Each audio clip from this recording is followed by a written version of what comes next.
কালকেই দেখিয়েছিলাম রানীগঞ্জে ভয়াবহ হাড় হিম করা ডাকাতির ছবি সিসি ক্যামেরায় ধরা পড়েছিল। তাতে একজনকে গ্রেফতার করা হলো। বিহার যোগ ঝাড়খণ্ড যোগ ওই ডাকাতিতে দুষ্কৃতীরা চম্পট দেয়, একে আহত এই অভিযুক্তকে, এই ডাকাতকে ফেলে রেখে চম্পট দেয় অন্যান্য ডাকাত। ঝাড়খণ্ডে ডাকাত দলের হদিশ। আরো কজন আছে এরকম ধরাছোঁয়ার বাইরে, কোথায় আছে জানবো প্রতিনিধি দীপকের কাছ থেকে। এখনো পর্যন্ত ঝাড়খণ্ড বাংলা পুলিশ কি পেল?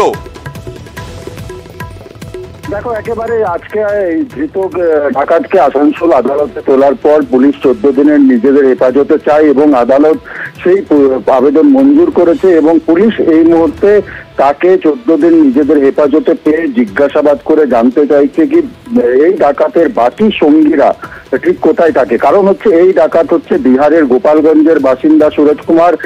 পুলিশের অনুমান কি অন্যান্য যারা ডাকাত দলের সদস্যরা ছিল তারাও কিন্তু বিহারের বাসিন্দা হতে পারে। আমরা গতকালকেই দেখেছিলাম যেভাবে 9mm কার্বাইন ইউজ করেছে ডাকাত দল, তাতে কিন্তু এই 9mm কার্বাইন বিহারের মুঙ্গেরে তৈরি হয়ে থাকে এবং কুখ্যাত বিহারের ডাকাতরা এবং কুখ্যাত অপরাধীরাই এই 9mm কার্বাইন ব্যবহার করে থাকে বিভিন্ন ঘটনা ঘটাতে। তাই কিন্তু পুলিশ এবার নিশ্চিত কোথাও না কোথাও হয়ে যাচ্ছে কি বিহারের থেকেও দুষ্কৃতীরা এসেছিল রানীগঞ্জে ডাকাতি করতে এবং ইতিমধ্যেই আসানসোল দুর্গাপুর পুলিশ বেশ কয়েকটি প্রতিনিধি তারা টিম গঠন করে পরে বিহারের উদ্দেশ্যে রওনা দিয়েছে। তারা বিহারের বিভিন্ন জেলায় অভিযান শুরু করছে এবং এই পুলিশি অভিযানে সাহায্য করছে ঝাড়খণ্ড পুলিশ এবং বিহার পুলিশ, আসানসোল দুর্গাপুর পুলিশে সাহায্য করছে। যে ঘটনা গতকালকে আমরা দেখলাম, এই ডাকাতরা আসানসোল পেরিয়ে পরে ঝাড়খণ্ড হয়ে পরে বিহার পালাচ্ছিল, তা কিন্তু একজন ডাকাতকে ঝাড়খণ্ডেই ধরতে সক্ষম হয়েছে পুলিশ। গিরিডি জেলাতে জঙ্গলে তাকে গ্রেফতার করা হয়েছে এবং বাকি ডাকাতদের খোঁজে সেই জঙ্গল এলাকায় এখনো তল্লাশি চালাচ্ছে আসানসোল দুর্গাপুর পুলিশ। পাশাপাশি সেই ছবি, ভয়াবহ ছবি, হাড় হিম করা ডাকাতির ছবি। সোনার দোকানে এইভাবেই ডাকাতি হয়। 9mm কার্বাইন নিয়ে ডাকাত দলের হামলা, তারপর পুলিশের সঙ্গে গুলির লড়াই।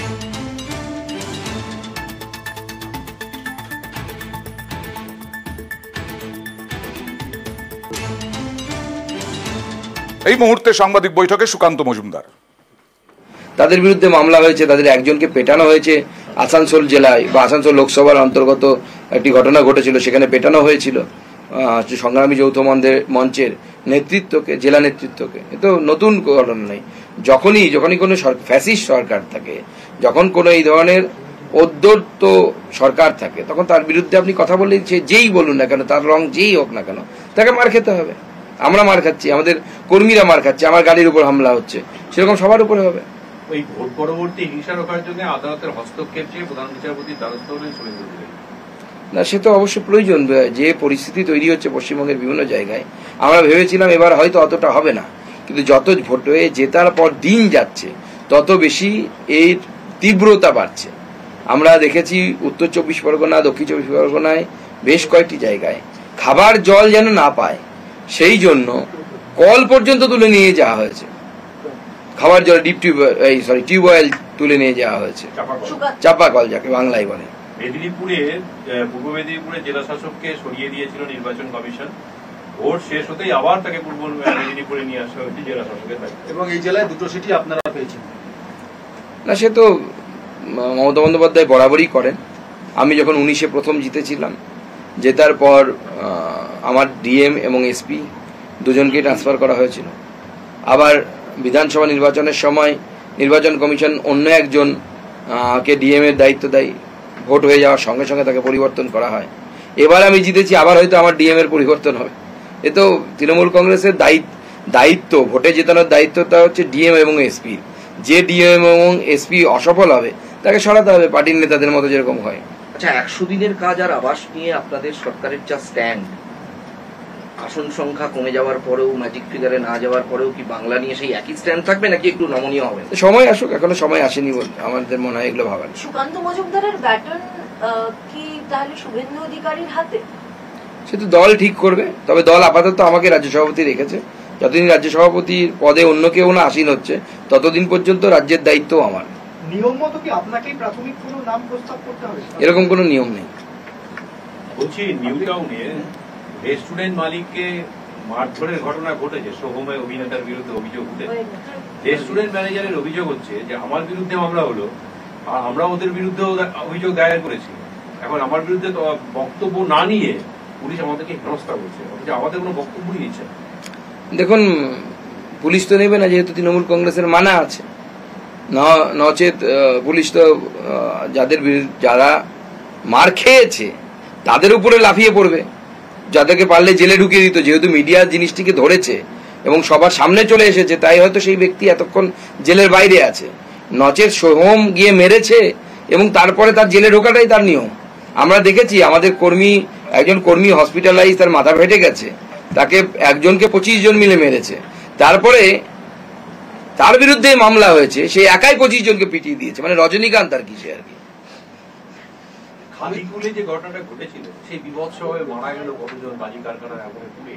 তবে সরকার কিন্তু প্রচুর প্রতিশ্রুতি দিয়েছিলেন যে বিভিন্ন ধরনের পদক্ষেপের কথা ঘোষণা করেছিল, সেগুলো কি বাস্তবায়িত হয়েছে বলে মনে হয়? যদি হয় তাহলে আজকের ঘটনাটা হলো কেন, কোলাঘাটটা হলো কেন? দেখুন, আমি তখনও বলেছিলাম, আবার বলছি, প্রতি 2 মাস 3 মাস অন্তর আপনারা একদম এপিসোড, যেরকম ওয়েব সিরিজের একের পর এক এপিসোড চলে, সেরকম এপিসোড অনুসারে আপনারা এই ধরনের বাজি কারখানার বোম বিস্ফোরণের ঘটনা শুনতে পারবেন। কারণ বাংলার মূল বিষয় হচ্ছে বাংলার অর্থনীতি শেষ। বাংলার অর্থনীতিতে কোনো নতুন যৌবন নেই, নতুন ব্লাড ফ্লো হচ্ছে না, ব্লাড ইনফিউশন হচ্ছে না। তার ফলে যত বেআইনি ধরনের কারবার আছে, যখন আপনার ফর্মাল ইকোনমি কাজ করে না, ফর্মাল অর্থনীতি কাজ করে না, কোলাপস করে যায়, তখন ইনফর্মাল অর্থনীতি চলে।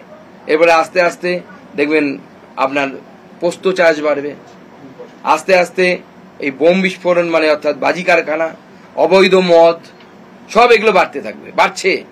এখনো সামনে আসেনি, একটা অ্যাক্সিডেন্ট হলে তখন সামনে আসবে, কিন্তু এটা ইকোনমির নিয়ম।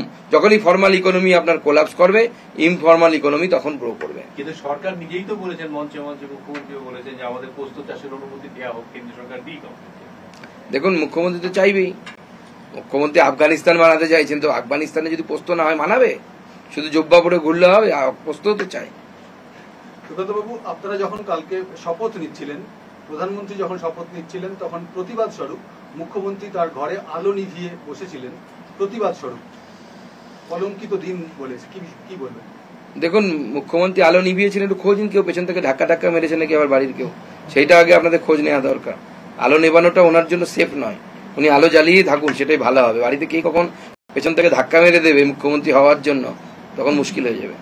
উনি সুস্থ থাকুন, আমরা চাই। অমিত মালব্যর বিরুদ্ধে যৌন নির্যাতনের অভিযোগ তৃণমূল কংগ্রেসের তরফ থেকে এক্স হ্যান্ডেলে পোস্ট করা হয়েছে। আজকে কংগ্রেস তারা আলাদা করে তাদের যে আইটি সেলের প্রধান, তিনি তৃণমূল কংগ্রেসের পাশে দাঁড়িয়েছেন এবং ইস্তফা দেওয়া বা পদ থেকে সরিয়ে দেওয়ার দাবি তুলেছেন। ইন্ডিয়া জোট এই বিষয়টাতে তৃণমূল কংগ্রেসের পাশে দাঁড়াচ্ছে। আমার মনে হয় এই অভিযোগ সর্বৈব মিথ্যে, কারণ কোনো মহিলা তো কেউ অভিযোগ করেনি, কোনো মহিলাই অভিযোগ করেনি। আপনারাও নিশ্চয়ই দেখেছেন, কোনো মহিলার অভিযোগ নেই। কে একজন ফেসবুকে পোস্ট করেছে, সেটাকে নিয়ে তৃণমূল কংগ্রেস এক্স হ্যান্ডেলে পোস্ট করছে, তো অদ্ভুত ব্যাপার। তো কালকে তো অন্য কেউ একজন ফেসবুকে আপনার বিরুদ্ধে লিখতে পারে। সুকান্তদা, মোদী মন্ত্রিসভার 72 জন সদস্য, তাদের শপথ হয়ে গেছে প্রায় 24 ঘন্টা, এখনো পর্যন্ত তারা মন্ত্রকে কোনো মন্ত্র কন্ট্রোল হয়নি, এই ব্যাপারে কি বলবেন? মাননীয় প্রধানমন্ত্রী আমাদের বলেছেন, উনি 48 ঘন্টা থেকে 50 ঘন্টা সময় নিয়েছেন। উনি বলেছেন যে আমি এই সময়ের মধ্যে করে দেব। ধন্যবাদ। চলুন, বাড়ি যাবে।